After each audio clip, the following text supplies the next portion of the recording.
custom on a budget is the PT Cruiser. So it's got personality as kind of a 1940s type car is kind of what they're going for on these.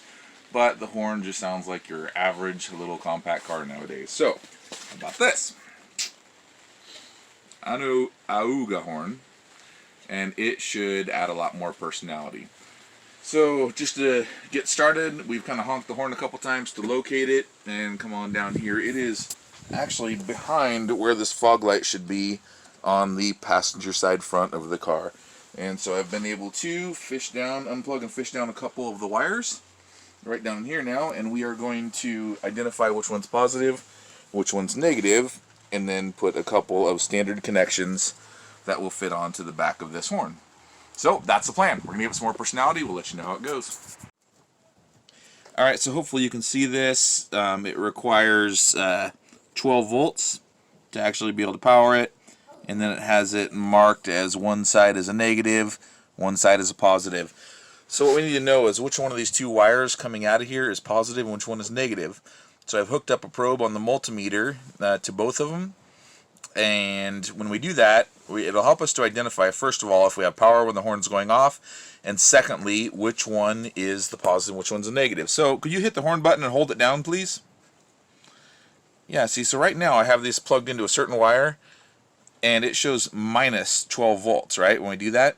So that tells us that the one that the positive is plugged into from the multimeter must be plugged into the negative one. So I'm going to switch them real quick and see if it comes up positive. If so, we know which one's positive and which one's negative. Alright, so now we've switched the wires. So the positive one coming from the multimeter is on the other one. So what we hope to see is that this is going to be a positive result when the horn is held down. Could you please hold down the horn button? Don't let it go, please. There we go. See, there's no minus on this one. It's just 12.43 volts. So we know that the one that the red probe is going to is actually the positive now. So we'll go with that. Alright, so just like we said, the one that we identified as positive, we plugged into positive. The negative side we plugged in. Okay, give it a shot, see if it works. Perfect, it works. Now we'll figure out how to mount it. Alright, so we unmounted the old horn from the horn bracket, and this will go right back into place, it looks like. Just the bolt that I have for it is a little bit too snug to fit through that. This is a little too narrow, so we're just going to Dremel it out a little bit to where this fits.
Alright, so here's what we're shooting for. See this little, see if I can point it out to you.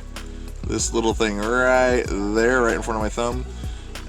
We're actually just, that's the actual mounting post for the old horn, and we are trying to mount up to it. So, as you saw a moment ago, we've got the bolt mounted in to the horn, and I'm going to slide it right through that hole, tighten it up, connect the wires, and we should be ready for a test. So these actual connectors that came from the horn are 1/4 inch, just push-on type connectors, kind of like these right here. But this one here seems to be having a problem. So I'm going to go ahead and clip this off and put a new one on. That way we know that we're going to have some dependable performance on this instead of clip falling off all the time.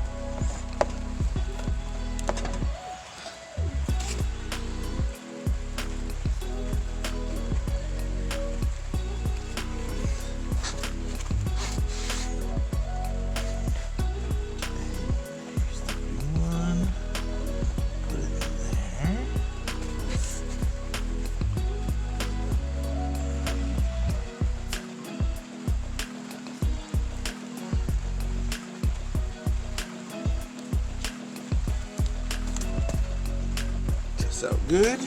I'll plug it back in.